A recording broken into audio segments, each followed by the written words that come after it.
हिंगोली जिल्ह्यातील अनेक पेट्रोल पंपांवर डिझेलचा तुटवडा निर्माण झालाय। अनेक पेट्रोल पंपांवर डिझेलचा साठा संपल्यानं शेतकरी हैराण झालेले आहेत। सकाळपासूनच पेट्रोल पंपावर लांबच लांब रांगा लागलेल्या आहेत। डिझेल मिळत नसल्यानं शेतकऱ्यांनी संताप व्यक्त केलाय। सध्या खरीप हंगामाच्या मशागतीला वेग आल्यानं शेतकरी ट्रॅक्टरच्या माध्यमातून मशागती करत आहेत। मात्र 6 ते 7 तास रांगेमध्ये थांबून देखील डिझेल मिळत नसल्यानं शेतकरी हतबल झालेले आहेत। सकाळी 8 वाजल्यापासून आम्ही इथं या पेट्रोल पंपावर संत नामदेव पेट्रोल पंपावर आलेलो आहोत आणि आतापर्यंत म्हणजे 4 वाजेपर्यंत आमच्या लाईनी चालू आहेत, तरी पण इथला तुटवडा संपलेला नाही।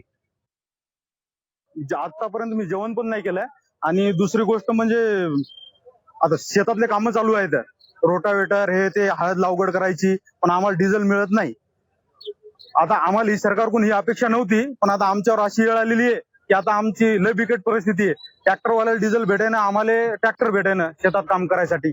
आता हे आता म्हणजे सकाळपासून इतकी रांग होती, तिथपर्यंत होतो आम्ही, तिथून आता नेमकी जिथपर्यंत आलो, अजून बी 2 तास लागतात आम्हाला आणि भेटेल याची गॅरंटी बी नाही।